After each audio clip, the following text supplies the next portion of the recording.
Imagine this moment, August 13th, 1961. The sun is rising over Berlin, and the city is waking to discover that it has been cut in half while the people slept. Barbed wire stretches across streets. Soldiers stand at every corner. Families who were separated by nothing more than a block the night before now find themselves on opposite sides of a fortification that the communist regime is building in real time. A barrier, a wall, a statement from the Soviet Union and the puppet East German government that says to the world, "The freedom you represent is so dangerous to us that we will build a wall to keep our own people trapped inside." This is the moment. This is the crisis that would force one 19-year-old soldier named Conrad Schumann to make a choice that would define not just his life, but would become an eternal symbol of the human desire for freedom.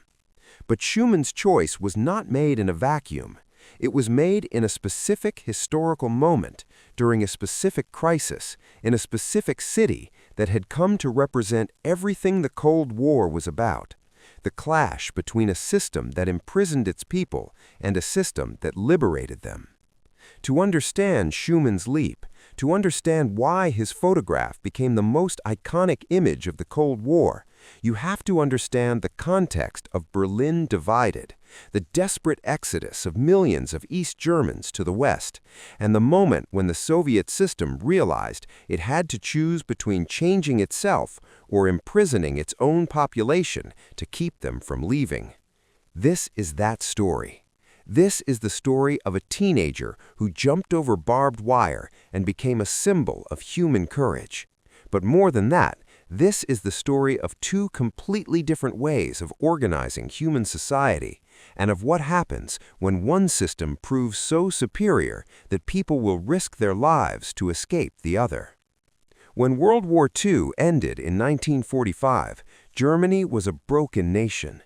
The Nazi regime had been defeated utterly. The cities were in ruins. Millions of Germans were dead or displaced, and the country that had been unified under Hitler was now divided, not by natural borders or cultural differences, but by the simple fact that different Allied powers had conquered different parts of it. The Americans controlled the Southwest, the British controlled the Northwest, the French controlled a thin strip along their border, and the Soviets controlled the East.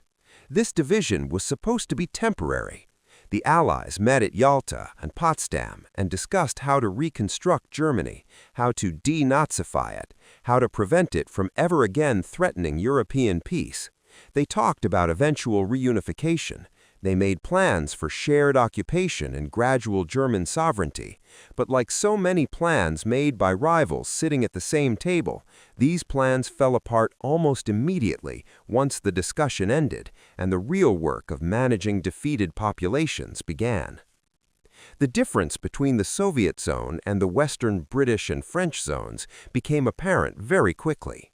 In the Western zones, the Allies allowed free elections, they allowed newspapers, they allowed a free press. They gradually returned power to German civilians through democratic institutions, and crucially, they allowed an economic system to develop based on capitalism and free markets. The result, over time, would be the Federal Republic of Germany, West Germany, which would become one of the most prosperous, free, and developed nations in human history. In the East, things went very differently.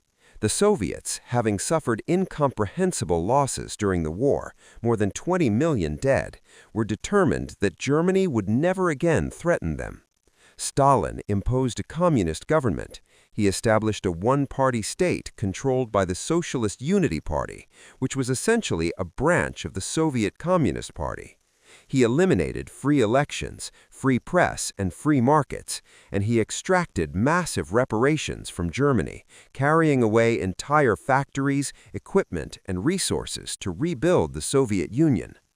The result was the German Democratic Republic, East Germany, which would become one of the most authoritarian, repressive, and economically inefficient states in Eastern Europe.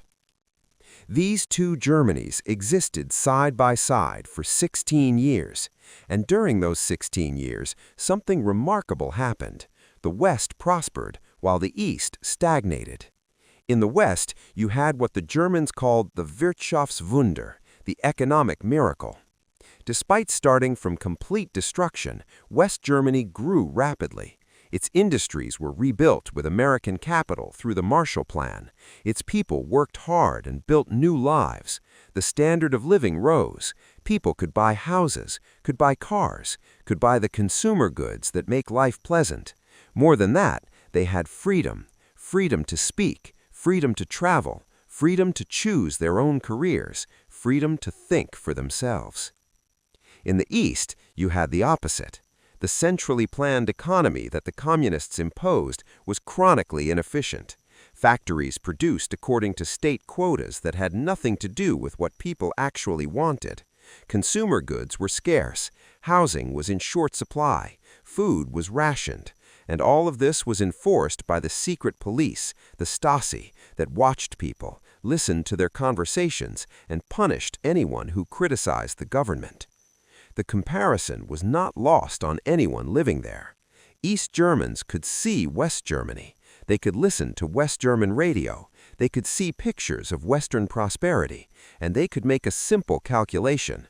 My cousins in West Germany are living better than me. They have more freedom than me. They are happier than me, and the only reason I cannot join them is that the government will not let me leave. This realization, multiplied across millions of people, created a crisis that the East German government could not ignore. Between 1949 and 1961, approximately 3.5 million East Germans fled to the West. That was more than 1/5 of the entire population, and it was not random people. It was the educated, the ambitious, the young, the skilled. It was the people the state had invested in training. Doctors fled, engineers fled, teachers fled.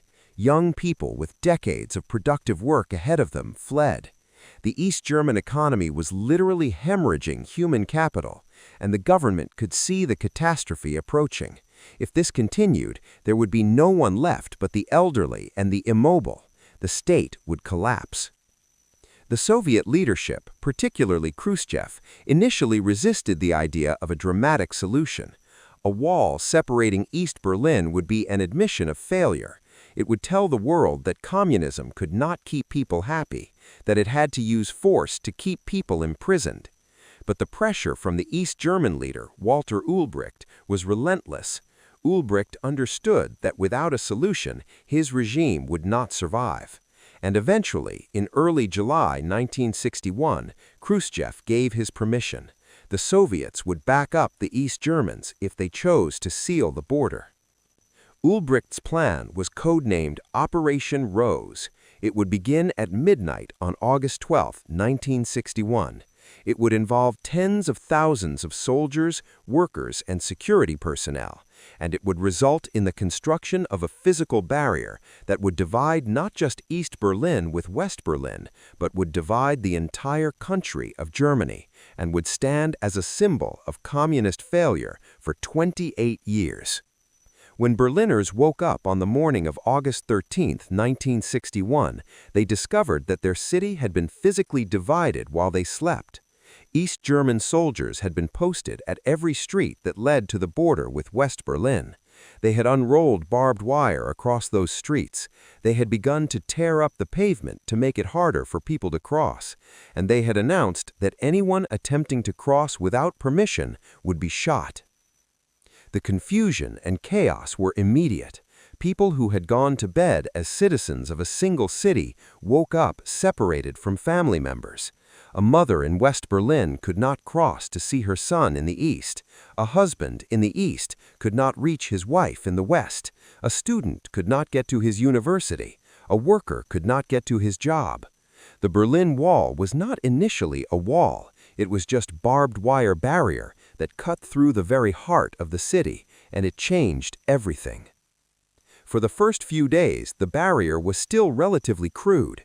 It was coils of concertina wire, the kind used to fence off military installations. In some places, you could still almost leap over it. In some places, people were trying to make desperate escapes, and some of them were succeeding. But the East German government was already planning to replace this temporary barrier with something more permanent: concrete blocks, walls, guard towers, and systems of barriers designed so that escape would be nearly impossible. This is where Conrad Schumann enters our story. Schumann was 19 years old. He had been born in 1942 during World War II in Saxony, in what would become East Germany. He had grown up entirely under communist rule. He did not remember a time when Germany was whole. He did not have personal memory of any way of organizing society except communism. He had been trained as a shepherd, a modest profession. But when he turned 18, he had been conscripted into the Volkspolizeibereitschaften, the People's Police, or BEPO, which was the paramilitary police force that the East German government used to maintain order and suppress any resistance to communist rule. On the morning of August 13, Schumann and his unit were ordered to the corner of Ruppiner Strasse and Bernauer Strasse, one of the key border points in Berlin. His orders were clear: guard the border, keep people from crossing, use force if necessary, prevent anyone from escaping to the west. Schumann would later describe those first hours in his position. "We stood around looking pretty stupid at first. Nobody had told us how that's done, taking control of a border." He and his fellow soldiers were young, they were confused, and they were being asked to do something that violated every human instinct toward compassion. They were being asked to keep families apart, to prevent people from pursuing happiness, to be the enforcers of a system that had to imprison its own population to survive. As the hours passed, the reality of what was happening began to press down on Schumann with increasing weight. He watched as West Berliners gathered on the other side of the barbed wire. They were angry. They were shouting insults at the soldiers. "Pigs! Traitors! You're imprisoning your own people!" The words stung, but more than the words, it was what Schumann witnessed across the barbed wire that truly affected him. He saw families separated. He saw a woman trying to hand flowers to her mother across the barrier, a simple gesture of love made impossible by a line of barbed wire. The mother was just meters away, the daughter was just meters away, but they could not reach each other. Schumann watched the anguish on their faces. He watched the mother cry as she reached for a daughter she could touch, if not for the barrier that Schumann was helping to maintain. Then there was the scene that would haunt Schumann for the rest of his life. A small girl, perhaps 5 or 6 years old, had been visiting her grandmother on the east side. Now her parents, who were waiting in West Berlin just a few meters away, were unable to reach her. East German soldiers told them it was impossible. The girl could not cross. Even though the girl's parents were literally in view, close enough to shout at her, close enough to watch her, she could not be reunited with them. Schumann watched this unfold, watched the child crying, watched the parents desperately trying to figure out how to reach their daughter. And he understood, in a way that no abstract political principle could convey, exactly what the wall was doing. It was separating human beings who loved each other. It was saying that the state's need for control was more important than the human need for family. As the afternoon wore on, Schumann's nerves began to fray. He later described his mental state. "My nerves were at breaking point. I was very afraid." He watched as construction vehicles began to arrive with more materials, concrete blocks, reinforcements. The temporary barbed wire would soon be replaced with something permanent, something from which escape would be nearly impossible. If he was going to act, it had to be soon. If he waited, the wall would be complete and his chance would be gone forever. But Schumann also faced an internal struggle that went beyond mere logistics. He was a soldier. He had sworn an oath. He had been trained. Part of him, the part that had been educated under communism, that had been conditioned to obey authority, said, "Stay, do your duty, follow orders." But another part of him, the part that had just watched a little girl separated from her parents, that had seen families torn apart, that understood that the system he was serving could only survive by imprisoning his own population, that part said, "Leave, get out, join the West, escape to freedom." What Schumann did in those moments was make a series of careful, methodical decisions that suggested he was already planning his escape, even if he had not yet fully consciously acknowledged it to himself. He asked to exchange his loaded PPSH-41 submachine gun with a colleague's rifle, a rifle that had not been properly loaded. He later explained that he made this exchange because "I did not want to shoot and was not supposed to shoot." He was, in effect, disarming himself. He was making it so that even if he was caught in the act of escaping, he would not be able to fire on anyone. He was ensuring that his escape would not result in violence. He also began to deliberately walk on the coils of barbed wire, stomping on them, crushing them down, trying to flatten them so that they would be easier to jump over. Schumann was literally preparing the barrier that he would use to escape. And then he watched his fellow soldiers. He noted when they became distracted. He noted when they turned away. He noted the precise moments when he would have the clearest path to the fence and the best chance of making the jump without being immediately spotted and shot. Unbeknownst to Schumann, a 19-year-old photographer named Peter Leibing was watching him on the western side. Leibing had been sent to Berlin by a news agency to photograph the events surrounding the construction of the wall. He had spent hours waiting at various locations for something dramatic to happen. Most of his colleagues had given up. They had moved on to other assignments or had gone back to file the photos they had already taken. But Leibing remained. And Leibing noticed Schumann's nervousness. He noticed the way Schumann was pacing. He noticed the way he was smoking cigarettes one after another. He noticed that this was a man in psychological crisis, a man who was about to do something desperate. Leibing had experience photographing movement. He had spent weeks at a horse racing track in Hamburg, photographing horses jumping over barriers, perfecting the exact moment to click the shutter to capture the peak of the jump. That experience would prove crucial in the coming minutes. Leibing positioned his camera. He focused it on the barbed wire fence, and then he simply waited. He stood there, camera ready, watching Schumann, waiting for the moment that he sensed was coming. 2 days had passed since the barrier went up. It was now Tuesday, August 15, 1961, and the afternoon was growing late. Schumann had spent those 2 days watching, waiting, growing increasingly tense. The concrete blocks had not arrived yet, but they would soon.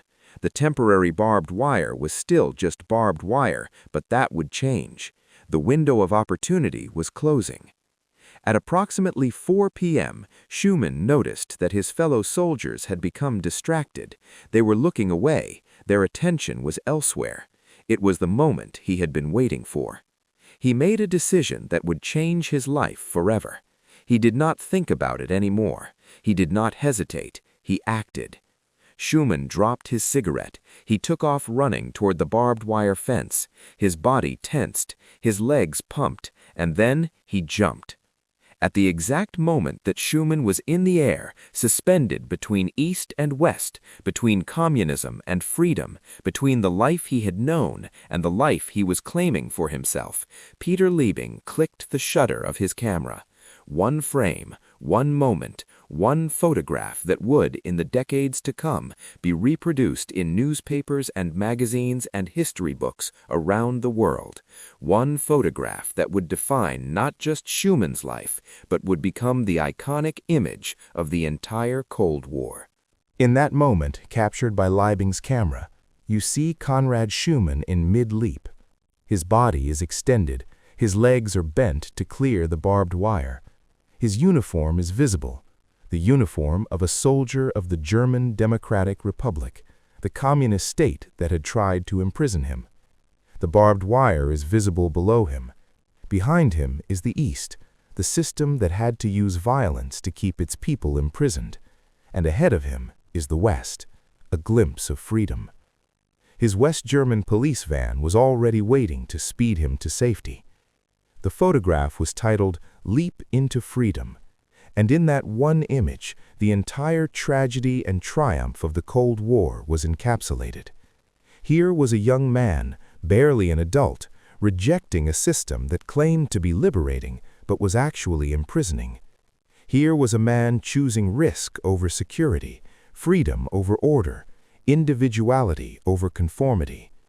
Here was the silent statement that no ideological justification, no propaganda, no promise of a worker's paradise could compare to the simple human desire to be free. Schumann landed in West Berlin. He scrambled across the street. The West German police officers who had been positioned nearby were already moving. A police van pulled up, and Schumann dove inside. Within seconds, he was being driven away from the barrier, away from his former life, away from the state that had tried to make him its instrument of repression. Within hours, he was in a police station, being congratulated by officers, and eating pea soup while being debriefed. When Peter Leibing got his photograph developed and brought it to the offices of media mogul Axel Springer in Berlin, the reaction was immediate. Here was the photograph that everyone was looking for. Here was an image that told the entire story of the Berlin Wall in a single frame. Springer's newspaper Bild put it on the front page the next morning, and from there it spread around the world.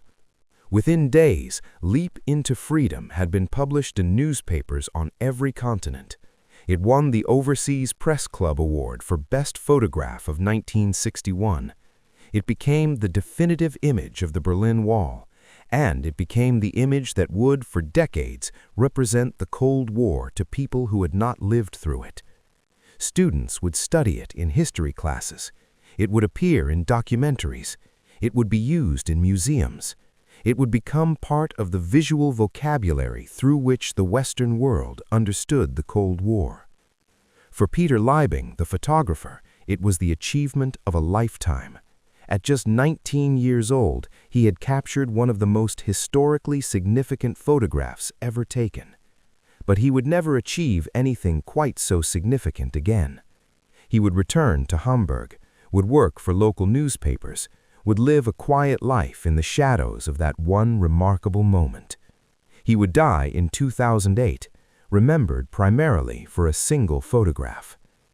For Conrad Schumann, the consequences would be far more complex and ultimately far more tragic. In the days immediately following his escape, Conrad Schumann was treated as a hero. The Western press celebrated him. Newspapers ran stories about the 19-year-old soldier who had refused to participate in the imprisonment of his own people. He had become famous overnight. Western intelligence agencies, particularly American and British, wanted to debrief him extensively. He had knowledge of how the East German security apparatus worked. He had knowledge of the moral crisis that might be affecting other East German soldiers.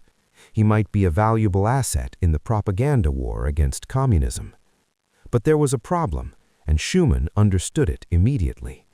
A police psychologist who interviewed him in Berlin shortly after his escape noted in his official report that the soldier was deeply distressed at the publicity his act was going to bring both him and his family at home. Schumann understood what would happen to his family. He understood that the East German regime would view his escape as a betrayal. They would blame his family. They might punish them. They would certainly scrutinize them. And they would likely attempt to use his family as leverage to try to bring him back. The Western authorities quickly realized that Schumann needed to be moved away from Berlin. The longer he remained visible, the more he was in danger. The Stasi, the East German secret police, would be looking for him. There were rumors of kidnapping attempts. Schumann was provided a plane ticket and was relocated to Bavaria, as far as possible from Berlin, while remaining in Western Germany. In Bavaria, Schumann tried to build a new life. He took work as a nurse in a hospital, caring for the sick and injured, but it was work that he struggled with. The psychological weight of his escape, the weight of his fame, the knowledge of what was happening to his family, all of it pressed down on him. How were his parents handling the interrogations? Was his sister being punished? Was his mother being watched? What he did not know, what he only discovered years later, was that the Stasi had intercepted his family's correspondence. The letters that arrived at his address from Saxony were not written freely.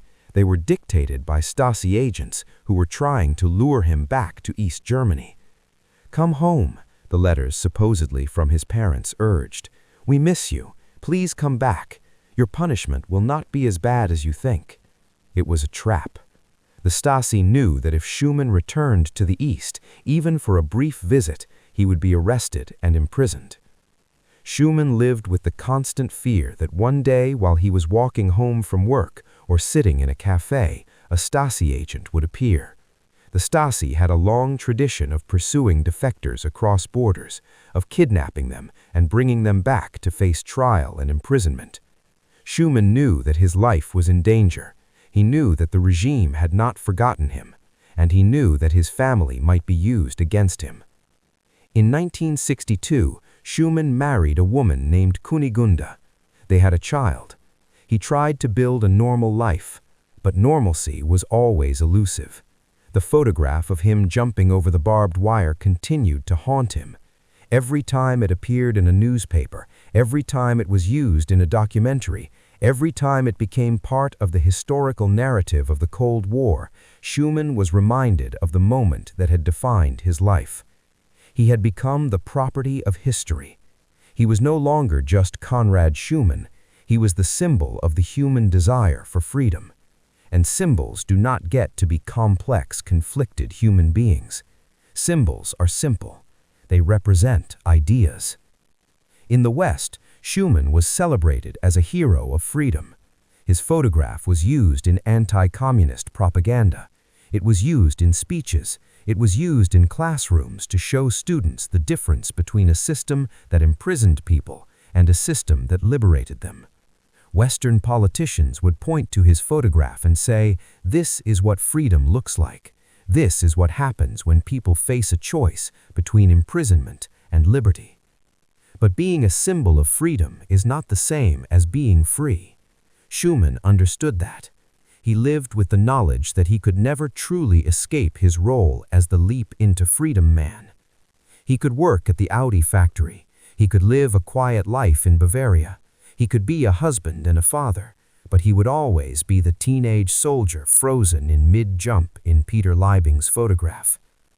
And there was another burden that Schumann carried, the guilt of having left his family behind. When he jumped over that barbed wire fence, he had essentially abandoned his parents, his siblings, his entire family to face the consequences in East Germany. The Stasi would have interrogated them, they would have pressured them. The regime would have marked them as the family of a traitor. For nearly 30 years, Schumann was cut off from his family. He could not visit them. They could not visit him. Letters were intercepted and could not be trusted. It was as if he had committed a kind of profound betrayal by saving himself. Schumann knew the statistics. He knew that between 1961 and 1989, more than 140 people had died at the Berlin Wall.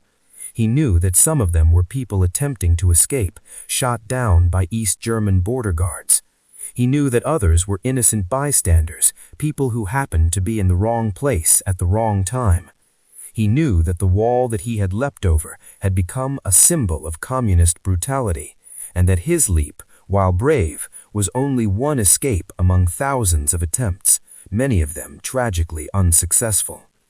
And he also knew what would have happened to him if he had remained a loyal soldier of the German Democratic Republic. He would have been ordered to shoot people attempting to escape. He would have been ordered to participate in the very system that had haunted his conscience on August 15th. He would have become a tool of oppression. But instead, he became a symbol of resistance. The cost of that symbol was paid in isolation, in fear, in the separation from his family, and in the constant awareness that a totalitarian state was hunting him. In 1989, when Schumann was 47 years old, something extraordinary happened. The Berlin Wall fell. For 28 years, it had stood as a physical barrier between East and West Germany. Families had been separated. The East German government had invested enormous resources in maintaining and defending it. People had died trying to escape over it. And then, suddenly, in November 1989, it came down. Schumann watched the news on television, saw Berliners dancing on top of the wall, saw people from East and West embracing, saw the barrier that had defined his entire adult life crumble.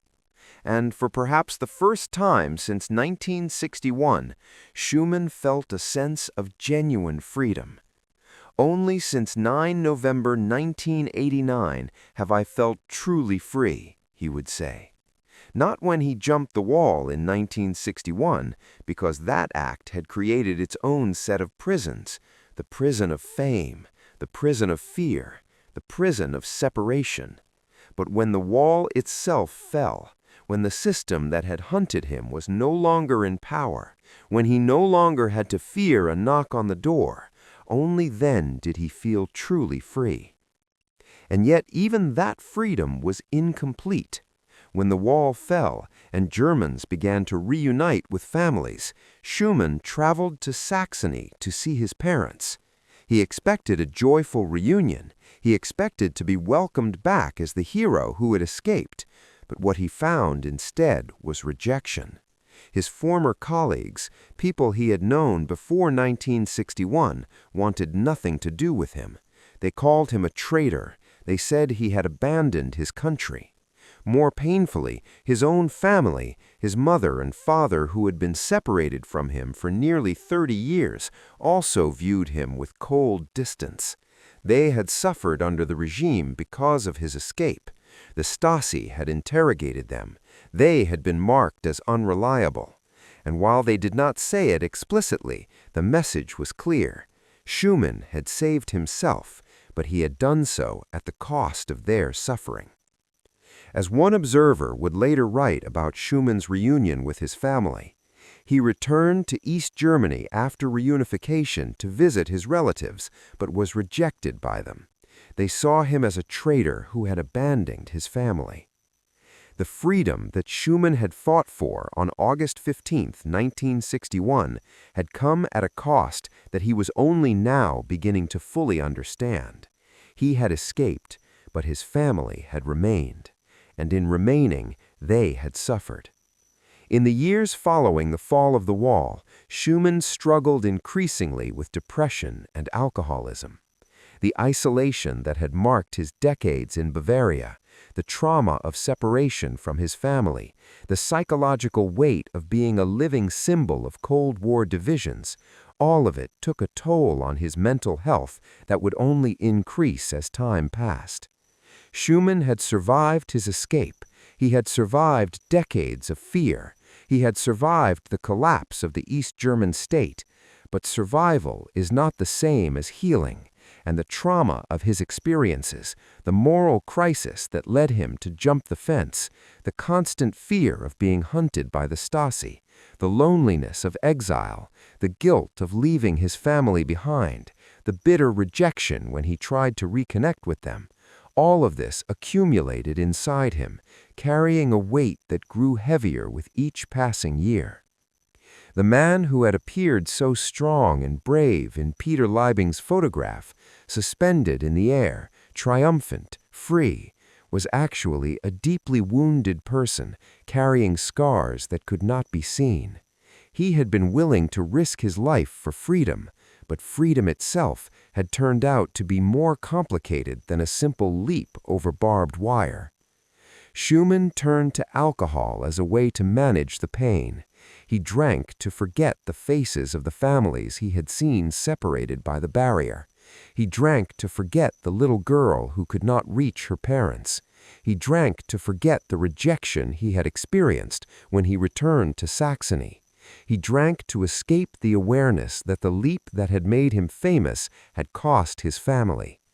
Alcoholism crept over him, consuming him, making it harder to maintain his job, his marriage, his connections to the world. And underlying the alcoholism was a deeper depression, a psychological condition that many survivors of trauma experience, a profound emptiness that cannot be filled, a sense that the struggle has been for nothing, that freedom has turned out to be hollow and disappointing. Schumann had imagined what freedom would be like when he was in East Germany. He had thought it would solve everything. But freedom from external control did not bring freedom from internal pain. By the mid-1990s, Schumann was struggling to function. His marriage was strained, his job was in jeopardy, his relationship with his family remained broken, and the depression that had been slowly accumulating for decades was now pressing down on him with overwhelming force. On June 20, 1998, Conrad Schumann died by suicide. He was found hanging in an orchard near the town of Kipfenberg in the Upper Bavarian region where he had been living. He was 56 years old. He had lived through the Second World War as a child. He had been conscripted into the communist military. He had made an act of extraordinary courage. He had become a symbol of freedom and human resistance, and he ended his life in despair, unable to bear the weight of what his survival had cost him. There was no note, there was no final explanation, but those who knew him understood that Schumann had been consumed by a combination of guilt, depression, alcoholism, and the weight of fame that had never been wanted and could never be escaped. The news of Schumann's death shocked the world. How was it possible? The man in the photograph, the symbol of freedom, the teenager who had leapt over the barbed wire barrier, how could he have ended his life in such darkness? The answer, of course, was that the man in the photograph and the person behind the symbol were never the same. The photograph had captured one moment, a moment of courage, a moment of choice, a moment of transcendence, but it had not captured the decades of suffering that followed. It had not captured the internal struggle. It had not captured the cost. One journalist who had known Schumann wrote after his death, "He made it to the West, but lost all contact with his family. After the wall fell, he was reunited with them only to find out that they considered him a traitor and hated him. He fell into alcoholism and eventually suicide." It was a tragic epitaph for a man who had tried so hard to be free. When we look at Peter Leibing's photograph of Conrad Schumann jumping the barbed wire, we see one thing, an act of courage, an act of freedom, a moment of transcendence. The image tells us that human beings desire freedom, that they are willing to risk their lives for it, that even in the face of totalitarian systems designed to control every aspect of their existence, individuals can still choose to resist, to refuse, to leap toward liberty. This is the message that the photograph has carried for more than 60 years. It has been used in textbooks and documentaries to illustrate the superiority of Western democratic systems over communist authoritarian systems. It has been used to show students and citizens what freedom looks like and how precious it is. It has become part of the visual language through which we understand the Cold War. But the full story of Conrad Schumann tells us something more complex. It tells us that the desire for freedom is real and powerful, but it also tells us that freedom itself is complicated. It tells us that escaping a totalitarian system does not automatically solve all of one's problems. It tells us that the psychological price of survival, of guilt, of separation from loved ones can sometimes be as heavy as the weight of oppression itself. Schumann's leap was brave and his choice was right. He did the morally correct thing when he refused to participate in the imprisonment of his own people. He did the courageous thing when he jumped the barbed wire. But the leap did not bring him the happiness that he had imagined. It did not bring him the peace that he deserved. It separated him from his family. It trapped him in the role of a symbol. It isolated him in a foreign land, and it ultimately, after decades of suffering, led him to a place of so profound despair that he could no longer find a reason to continue living.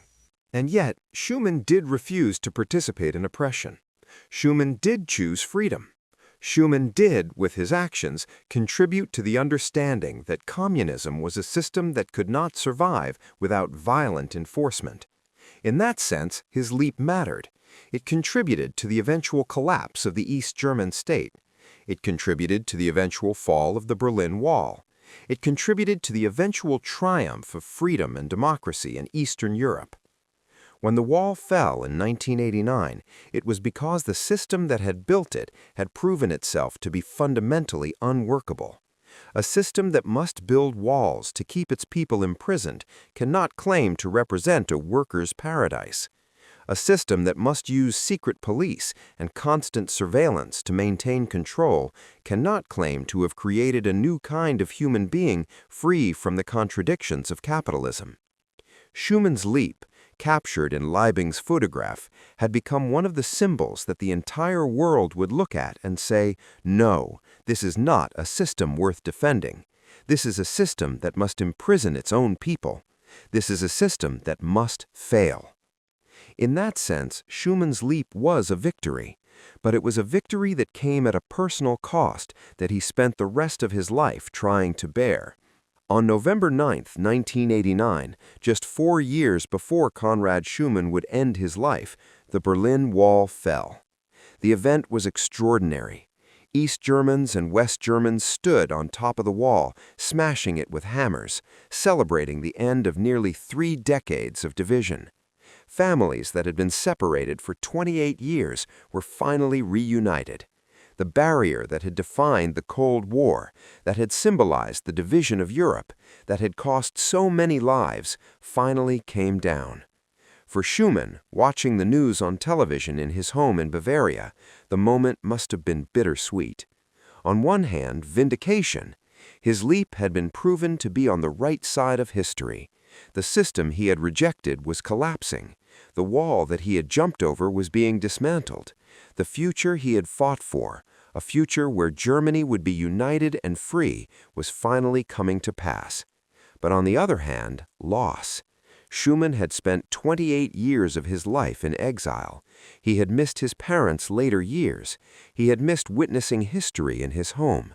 He had lost the opportunity to see his nation reunite while he was still young enough to fully participate in that reunification. The vindication came too late to heal the wounds it should have healed.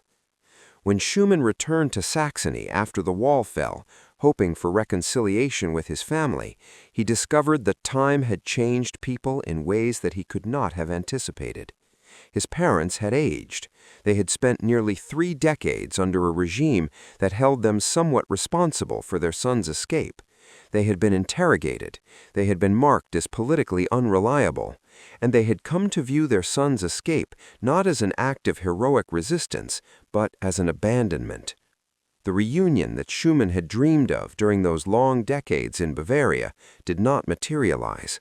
Instead, there was coldness, there was distance, there was the unspoken accusation, "You escaped, but we remained. You sought freedom, but we stayed behind and suffered for it." It is one of the deepest tragedies of the Cold War that the wall divided not just countries and cities, but families and hearts. And Schumann's return to his native land after the wall fell only deepened that tragedy.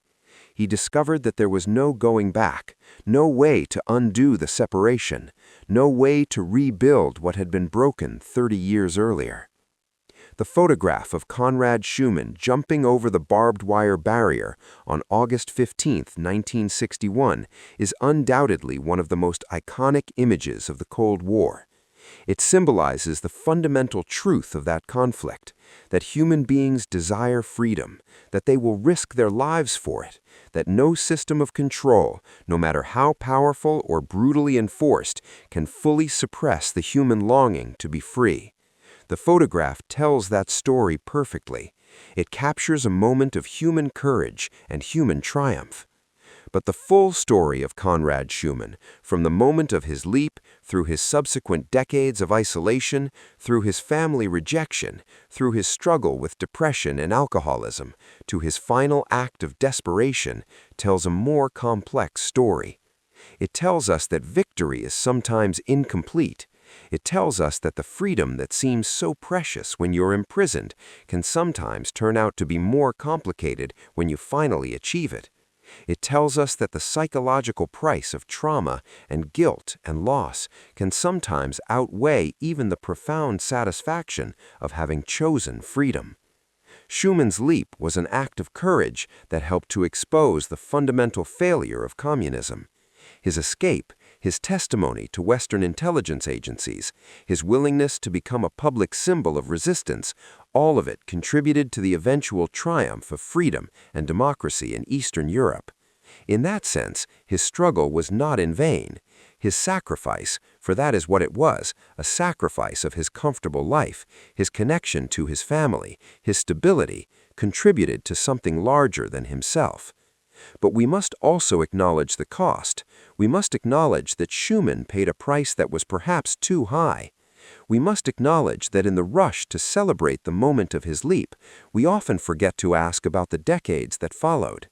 We must acknowledge that symbols, no matter how inspiring, are ultimately just frozen moments, and that the people behind those symbols are complex human beings with internal struggles that no photograph can capture. When you look at Peter Leibing's photograph of Conrad Schumann in mid-leap, you see freedom in its most perfect form. You see a human being at the moment of choosing liberty over control, dignity over humiliation, individual will over state power. It is a photograph worth honoring. It is a moment worth celebrating. But it is also a moment that for Schumann himself was just the beginning of a long and ultimately tragic journey. The photograph says, "Look at what humans will do for freedom." But the full story says something more nuanced. Look at what freedom costs. Look at what happens when trauma and isolation and guilt press down on a human soul for decades. Look at what can happen even to those who choose correctly, who do the right thing, who make the brave choice. Freedom is worth fighting for, but it is not a cure-all. It is not a magic solution. It is a necessary condition for human flourishing, but it is not sufficient by itself. People need connection. People need family. People need community. People need to heal from trauma. And those things are sometimes harder to find in freedom than they are to lose through imprisonment.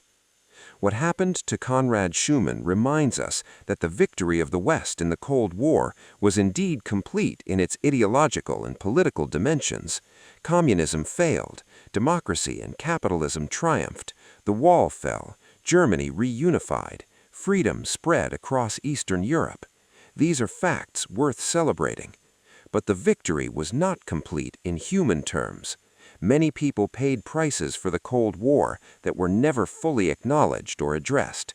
Many people, like Conrad Schumann, were left with trauma and psychological wounds that lasted for decades.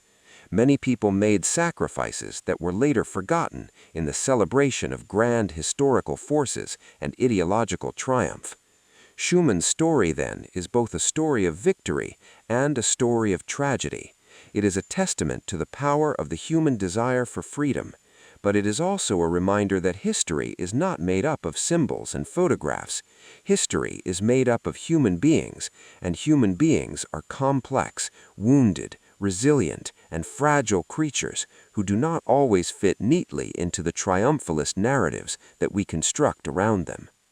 When you look at Schumann's photograph, you see freedom in its most perfect form. You see a human being at the moment of choosing liberty over control, dignity over humiliation, individual will over state power. It is a photograph worth honoring. It is a moment worth celebrating. But it is also a moment that for Schumann himself was just the beginning of a long and ultimately tragic journey. The photograph says, "Look at what humans will do for freedom." But the full story says something more nuanced. Look at what freedom costs. Look at what happens when trauma and isolation and guilt press down on a human soul for decades. Look at what can happen even to those who choose correctly, who do the right thing, who make the brave choice. Freedom is worth fighting for, but it is not a cure-all. It is not a magic solution. It is a necessary condition for human flourishing, but it is not sufficient by itself. People need connection. People need family. People need community. People need to heal from trauma, and those things are sometimes harder to find in freedom than they are to lose through imprisonment.